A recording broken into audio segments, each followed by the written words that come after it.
Assalamualaikum warahmatullahi wabarakatuh. Selamat pagi, siang, sore kepada Ibu Eka Susanti selaku dosen pengampu mata kuliah biopsikologi dan kepada rekan-rekan semua. Kami dari kelompok 2 akan menjelaskan materi mengenai penyalahgunaan obat alkohol.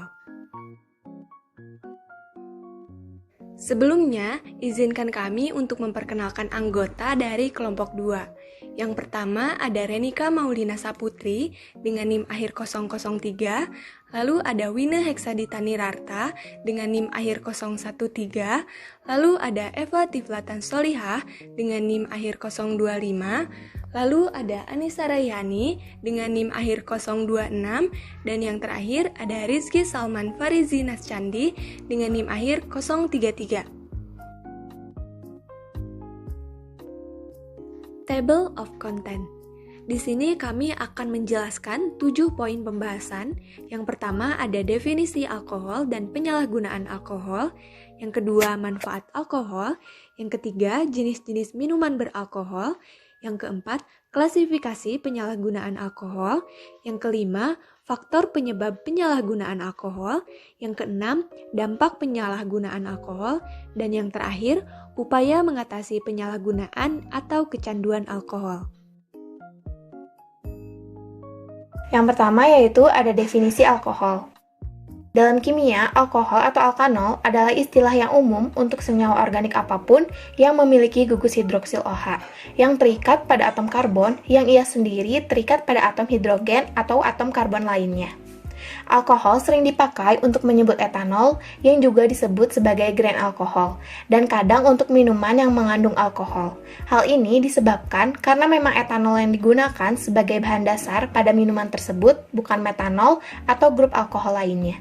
Begitu juga dengan alkohol yang digunakan dalam dunia farmasi. Alkohol yang dimaksud adalah etanol. Sebenarnya, alkohol adalah ilmu kimia yang memiliki pengertian yang lebih luas lagi.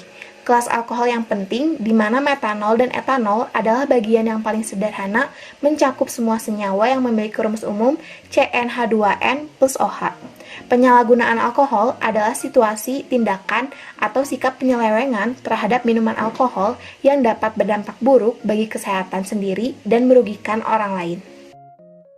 Manfaat alkohol. Yang pertama ada metanol.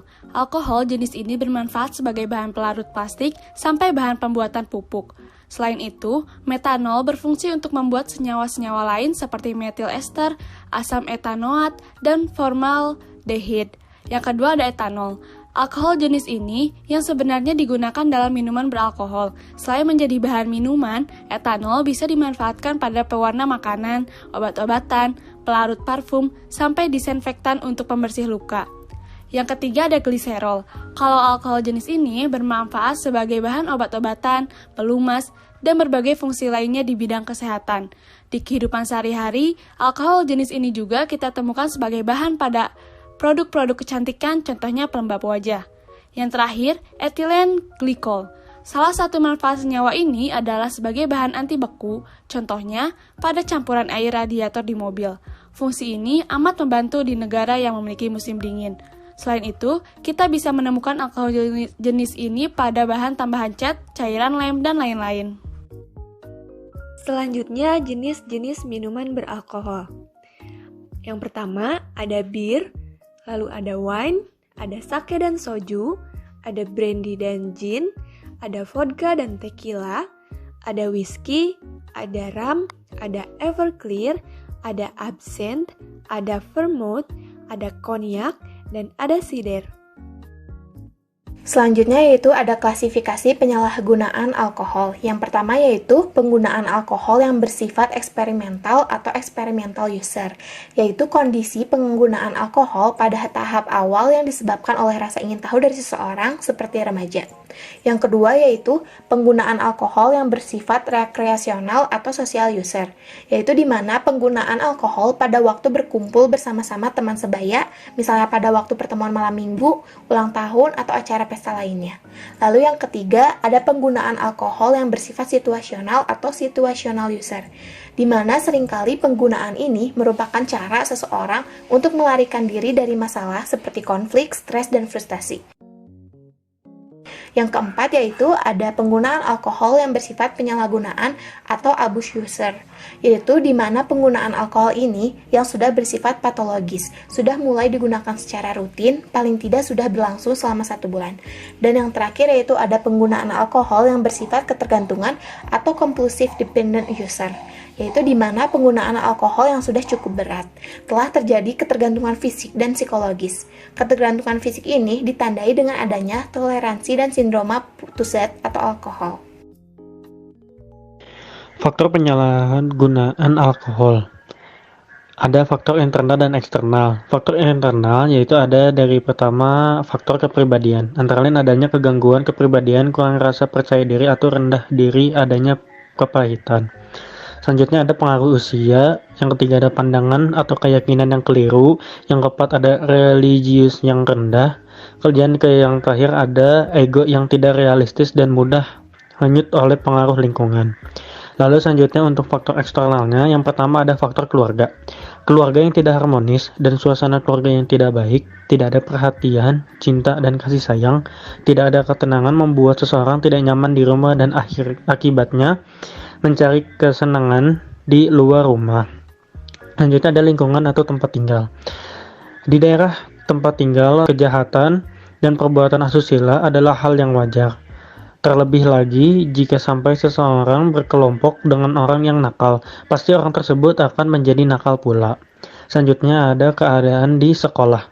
Banyak anak menjadi nakal akibat di sekolah tidak membina hubungan yang baik dengan anaknya. Akan tetapi malahan akrab atau mendapatkan teman yang nakal sehingga anak menjadi nakal bersamanya. Yang terakhir ada pendidikan. Selain ilmu pengetahuan anak, juga perlu mendapatkan pendidikan moral dan kepribadian, yang dasarnya diperoleh dari keluarga dan di sekolah, tidak pandai membawa diri, dan awal dari sikap tidak bersahabat atau antisosial. Selanjutnya, dampak dari penggunaan alkohol. Dampak penggunaan alkohol ini dapat berdampak pada beberapa aspek. Yang pertama, dampak fisik. Beberapa penyakit yang diyakini berasosiasi dari kebiasaan minum alkohol antara lain sirosis hati, kanker, penyakit jantung, dan saraf. Lalu selanjutnya dampak psikoneurologis, yaitu pengaruh aditif, insomnia, depresi, gangguan jiwa, serta dapat merusak jaringan otak secara permanen sehingga menimbulkan gangguan daya ingatan, kemampuan penilaian, kemampuan belajar, dan gangguan neurosis lainnya. Selanjutnya dampak sosial. Dampak sosial yang berpengaruh bagi orang lain, di mana perasaan pengguna alkohol ini sangat labil, mudah tersinggung, perhatian terhadap lingkungannya menjadi terganggu. Berdasarkan kisaran waktu atau periode, pengaruh penggunaan alkohol dibedakan menjadi 2 kategori. Pertama, pengaruh jangka pendek.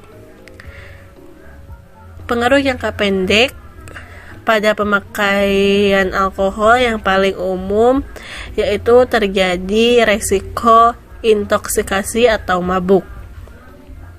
Selain itu, efek jangka pendek alkohol juga dapat menyebabkan hilangnya produktivitas kerja. Alkohol juga dapat menyebabkan perilaku kriminal, yang mana faktanya 70% dari tindakan kekerasan dan 40% tindakan kekerasan dalam rumah tangga dipengaruhi oleh alkohol. Kedua, pengaruh jangka panjang. Pengonsumsi alkohol yang berlebihan dalam jangka panjang dapat menyebabkan penyakit kronis seperti kerusakan jantung, tekanan darah tinggi, stroke, kerusakan hati, kanker saluran pencernaan, gangguan pencernaan lainnya misalnya tukak lambung,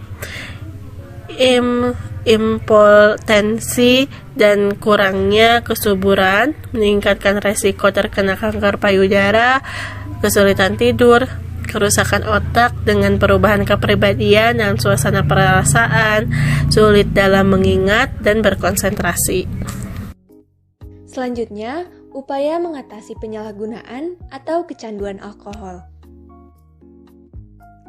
Upaya yang pertama yaitu mencari support system.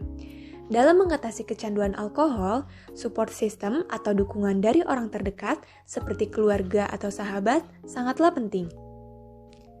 Upaya yang kedua yaitu menerapkan pola hidup sehat. Menerapkan pola hidup sehat dapat dimulai dari mengonsumsi makanan bergizi, rutin berolahraga, tidur dengan waktu yang cukup, dan mengelola stres dengan lebih baik. Minuman beralkohol juga dapat mulai diganti dengan air putih, jus, teh, dan infused water. Upaya yang ketiga yaitu melakukan kegiatan positif. Lakukan hobi atau aktivitas yang disukai seperti berkebun, memancing, atau membaca buku. Selain itu, ketika merasa stres dan ingin minum minuman beralkohol, coba tenangkan pikiran dengan melakukan olahraga, meditasi, atau yoga. Upaya yang keempat yaitu detoksifikasi. Detoksifikasi bertujuan untuk mengeluarkan alkohol dan zat beracun dari tubuh. Proses ini merupakan langkah penanganan pertama dan paling penting untuk bisa lepas dari kecanduan alkohol. Upaya yang kelima yaitu konseling atau terapi perilaku. Ada beberapa jenis terapi perilaku yang bisa membantu mengatasi kecanduan alkohol.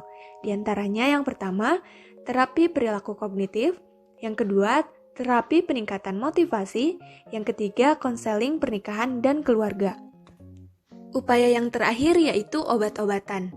Ada beberapa obat medis yang dapat digunakan untuk mengatasi kecanduan alkohol, di antaranya disulfiram, acamprosat, dan naltrexone. Sekian yang dapat kelompok kami sampaikan mengenai penyalahgunaan obat alkohol. Terima kasih. Wassalamualaikum warahmatullahi wabarakatuh.